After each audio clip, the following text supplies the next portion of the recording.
Welcome back to another edition of the Yonkers Voice. Today we sit down with the Yonkers Fire Department, specifically John Flynn of the United Uniform Fire Officers Association, which is the UFOA.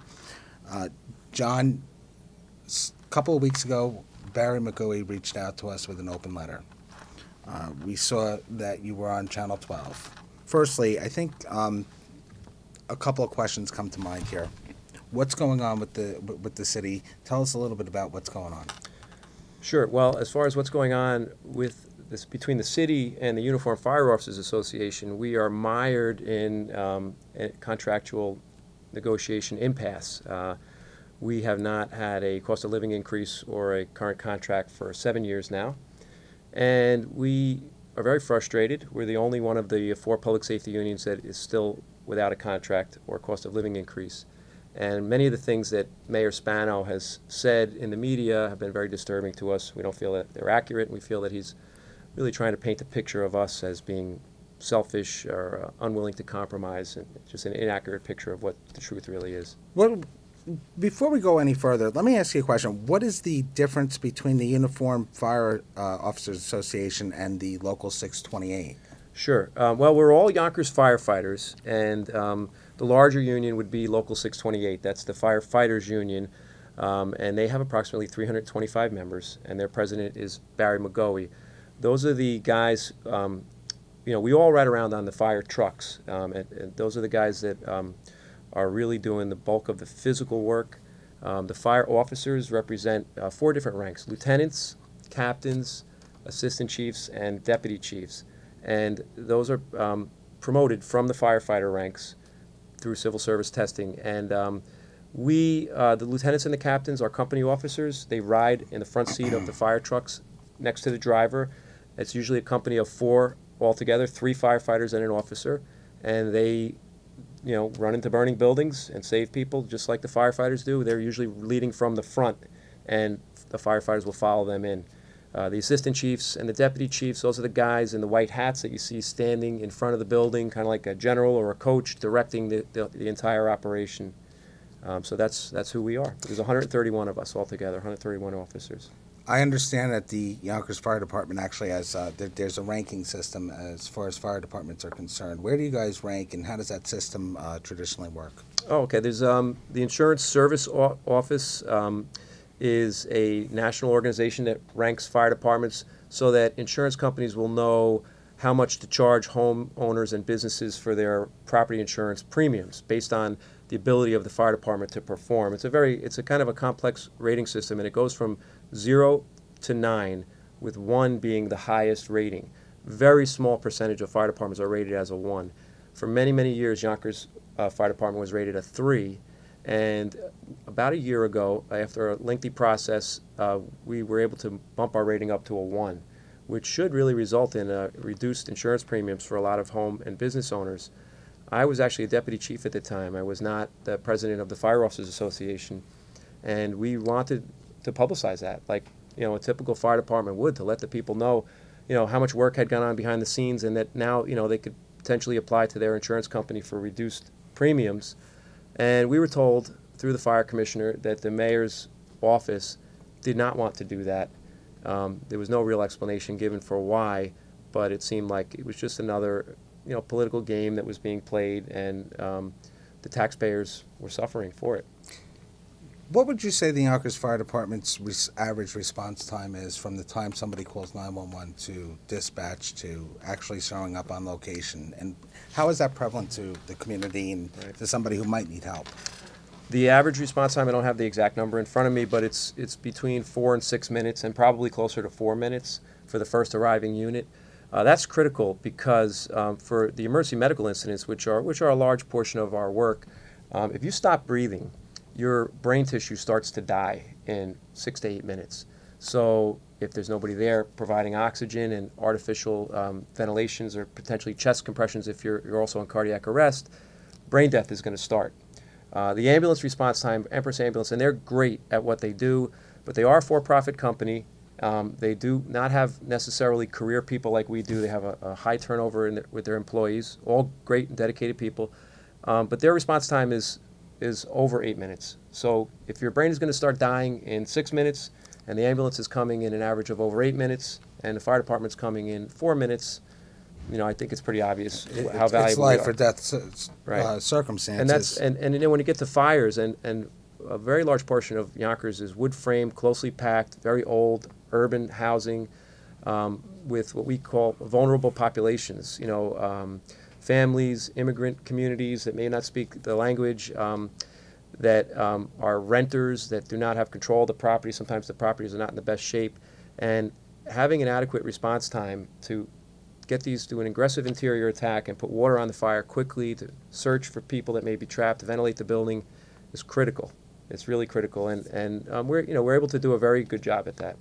John, January you took a new role with the UFOA.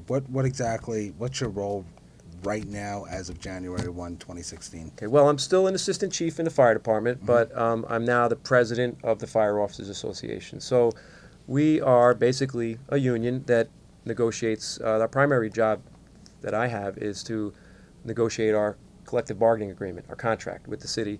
And then we also administer some benefits to our members, and we provide a host of services to our members. Okay, so what is the reason for the impasse in contractual negotiations between the City of Yonkers and the UFOA right now? Right. Well, that's the heart of the issue that we've been talking about. And, of course, Mayor Spano has put himself out there in the press and made the decision, I guess, to attempt to resolve this in the media, which is generally not the best way to conduct labor relations, labor negotiations. But it was his decision to do that, to go out there and to start talking about this. And so, naturally, we had to respond because the things that he was saying just did not jibe with the facts, with reality. Mayor Spano had made some statements that were just outrageous. Frankly, he said that we walked away from the bargaining table, that we did not provide the concessions that the other unions provided, I guess the two police unions and the firefighters union, which is not true. We had offered numerous concessions. We actually offered the same exact concessions that the firefighters of Local 628 did in regard to their 207A language, which is the language that applies to line-of-duty injuries. We offered the exact same concessions there. We offered other concessions that were comparable with the two police unions and the fire union. We were very, very close to settling the contract, but at the very end, when we thought we were really ready to sign, the mayor's negotiating team presented what they referred to as the mayor's side letter, and it basically changed the entire intent of the language for the 207A, the line-of-duty injury language. What's going on with the 207A? Well, there's a problem, and it's overtime. Overtime is not a fixed cost for the city, and they're rightly concerned with controlling it, and we would love to cooperate with them to keep it under control and to manage the organization the way it should be managed. So that's really what they're concerned about, but we just feel like they're going about it the entirely wrong way. They're actually driving the overtime costs up by they have a new medical provider called POMCO, and our guys are hurt at times. They're waiting to get a procedure so they can come back to work, and they're staying out before they can even get the procedure, 6 weeks, 8 weeks, lengthy periods of time before they can get approved to have a procedure. The entire time they're waiting to have this procedure approved, overtime is being incurred to backfill them. We would love to negotiate the same language that the firefighters have in their 207A leave. We would accept the same language that they have. It's kind of bizarre to think that they would want us to have different language. We're leading these guys into the burning buildings, right beside them, inches away, at the same risk of injury. But Mayor Spano is not willing to allow us to have the same language that they are. That's really the one sticking point in this contract. It's not about money. Mayor Spano has stated that this is about the amount of the raise. He made the outrageous statement that the fire officers walked away from a 23.5% raise. Well, I was just actually going to get into that. Mayor Spano has stated that for the UFOA, a 23.5% raise was not enough, and it just sounds, is that true?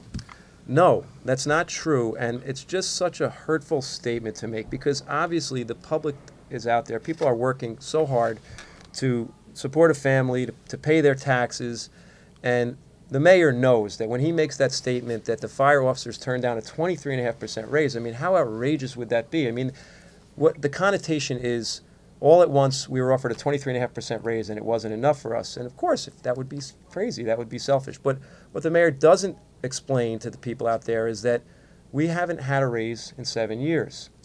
And this is a 10-year contract. So he's talking about a 23.5% raise over the life of a 10-year contract. What does that break down to? It would be 2.35% a year on average. However, the contract is actually backloaded. So the bigger raises come in the next 3 years, the 3 years that haven't come yet.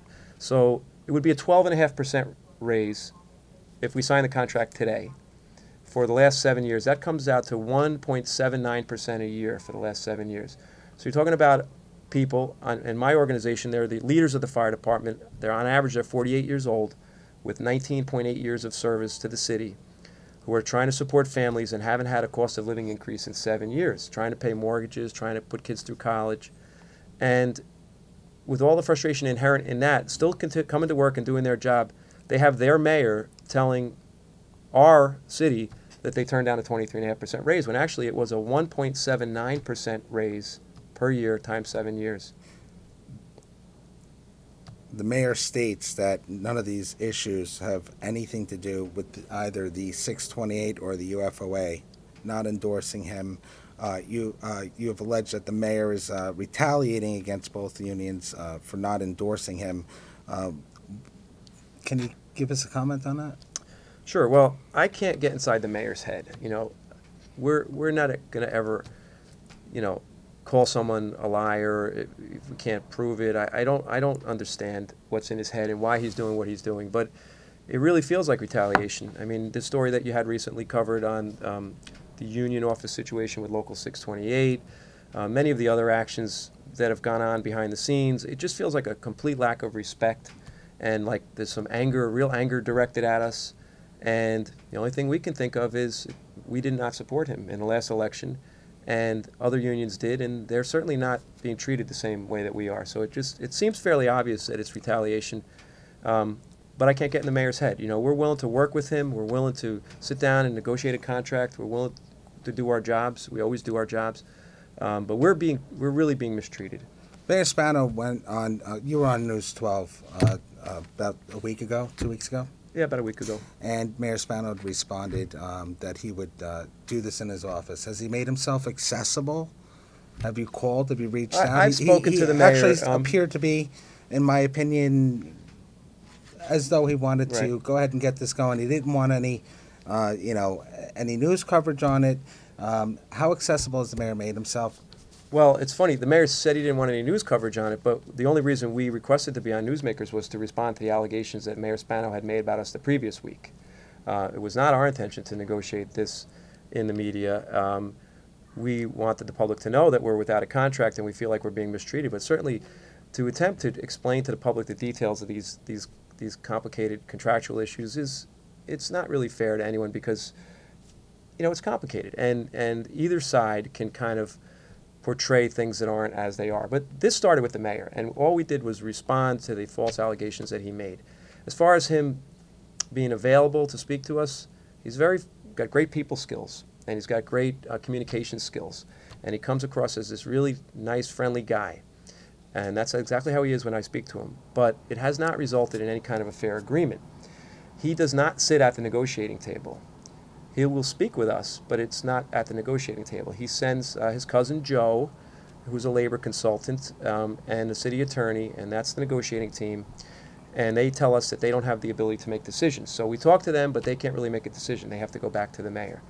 And then we meet with them again, and it's a big circle, it's a big mess, and that's why we had been forced to file for impasse. So it's going to court. Well, it's back in December. We instructed our attorney to advise the city that we wanted to file for impasse. We also filed. We began the process of filing for improper labor practice, and what that would do is that would lead us first to mediation, to PERB, to the Public Employee Relations Board, which is a state-appointed board, and there's a panel that we would sit before, and both sides would present their case. And if it couldn't be solved in mediation, it would go to the arbitration process, where it's a lengthy process. It may take as much as a year. And it would only result in a 2-year agreement. We would only have a contract at that point for 2009 and 2010, and we have to start it up all over again. And an arbitrator would actually issue what they refer to as an award, and it would be, they would decide on what the contract would be. That's our only option. We don't want to do that, but they really give us no other option. So that process started in December. It's been stalled a little bit because we changed attorneys, because of holidays, things like that. But it's moving along towards that. But the fact that we are in impasse, moving towards impasse, does not mean that we can't talk. So when the mayor said that we walked away from the negotiating table, it's actually not true. We're more than willing to talk. That happens all the time when unions file for impasse and they move towards mediation and they move towards arbitration. Many, many times contracts get settled by talking during that process. But the city really, the way it was left off with us was a take it or leave it offer. It was sign this side letter related to 207A or there's no contract. We offered many, many alternative options, and every time it was, no, sign this side letter or there's no contract. So take it or leave it offers generally lead you toward impasse, and that's where we are. I see. You said 3 out of 4 unions were settled with their contracts. Can you tell me which unions those are? Sure. Tell the community. The 2 Yonkers police unions. They have the PBA, the Police Benevolent Association, which is like Local 628, the firefighters union. That's the larger union comprised of the troops, the police officers and detectives and so on. And then the ranking officers for the police, which would be comparable to the Uniformed Fire Officers Association, is the Captains, Lieutenants, and Sergeants Association. And I don't know how many they are, but obviously it's smaller than the PBA as well, and they're the bosses. Back to 2 weeks ago when you were on News 12, was there anything left unsaid? Is there anything that you feel that was left out? Right. Well, the biggest thing that was left out was Mayor Spano. I wish that Mayor Spano would have been there. News 12 did invite him to sit with us, and I think that in light of the fact that the week prior that he decided to bring this up and talk about our contract, it would have been nice for him and fair for him to sit there with us and discuss it like gentlemen. So yeah, and in that News 12 interview, for people who watched it, there was some numbers were flashed on the screen that were provided by the city. They were taken out of context. They were given with no perspective. We didn't really have a chance to respond. And then former Councilman Murtaugh closed the show, and he was a plant. He was there to represent the mayor. I mean, it was pretty obvious. And it was unfortunate that one of us, myself or Barry, were not able to sit next to former Councilman Murtaugh to dispute some of the things he said that really weren't accurate. It was a setup. That's really what it was. It's unfortunate to use those terms, but I think that's pretty obvious to anyone that watched the show. The Yonkers Voice reaches out to the Yonkers community. We have over 100,000 members. What would you like to tell the community? Well, first of all, we'd like to tell the community, thank you for your support. We're not going to ask you to call City Hall or call the mayor. You're all busy people. You're working to support families. We just want you to know that we're here for you, that there's 2 sides to every story, and we are offended when our good name is slandered and when untrue things are said about us. But we'll be okay. You're all busy out there. Just keep having faith in us, and we're going to work through this process, and it's all going to work out in the end. We just don't want you... we don't want you to think badly about us because of some of the false things that our mayor has said about us. But we're big boys and we can handle this fight on our own. So just go on about your business, and thank you for supporting us. A rumor came to me, and I wanted to get your comment on it. Is it true that the mayor is looking to demote the officers in the officers union, so in order to shrink the budget? Well, this is the way it went down. The mayor had what we call his pay-to-play fundraiser, his inauguration dinner that was at a $250 and up plate dinner here in Yonkers for his political purposes. And we decided to have a demonstration on a public sidewalk outside that fundraiser. And I guess the mayor didn't like it because the next day there was rumors from the mayor's office. It wasn't rumors. The mayor stated that he was going to be demoting lieutenants purportedly to save money on overtime. Now, having been a deputy chief for 9 years plus and knowing intricately the workings of the way the overtime works, doesn't really make sense that to demote lieutenants would reduce overtime when somebody would have to fill their position anyway. If anything, it might even increase the overtime. So we just think that was a bit of a knee-jerk reaction because he was upset about the protest at his pay-to-play fundraiser. It's typical of the way we've been treated. We heard about it for about a week or so after that. We haven't heard about it since. He'll probably bring it up again after he sees this interview. That's the way that the operations have been. A lot of threats, a lot of, bullying, frankly. Eventually, maybe he will make demotions, but I doubt that it'll save any money. I don't see how it would. There's a certain number of people that have to be out there to provide the service, and whether they demote lieutenants and pay the remaining lieutenants and captains overtime to fill those spots, or whether they keep the lieutenants, I don't really see how it saves the city any money. I would imagine that would hurt morale for the department all over. Oh, it certainly would. Morale right now is about the worst. It is the worst I've ever seen it in 28 years, by far. I guess it could always get worse. It's hard to believe that it could get worse because it's pretty bad right now, but I guess demotions certainly would make it worse. If Mayor Spano were here right now, sitting at this interview, what would you say to him? I would say, Mayor Spano, let's settle this contract. I think you know what it takes. We're not going to sign the side letter and accept different line of duty injury language than the firefighters that we lead into burning buildings. Our members need the same protections if they're injured in the line of duty. We can't accept less. We're willing to work with you on many things. We've proven that. Let's just get this over and end it for the good of our members and for the good of the people of the City of Yonkers. Well, I'd like to take this moment and thank you very much for joining us on The Voice. I encourage the members to get involved. Post your questions, your comments in reference to this very important subject in the City of Yonkers. And John, thanks for taking the time out with us. Thank you, Rob. Appreciate it. Okay. Thank you.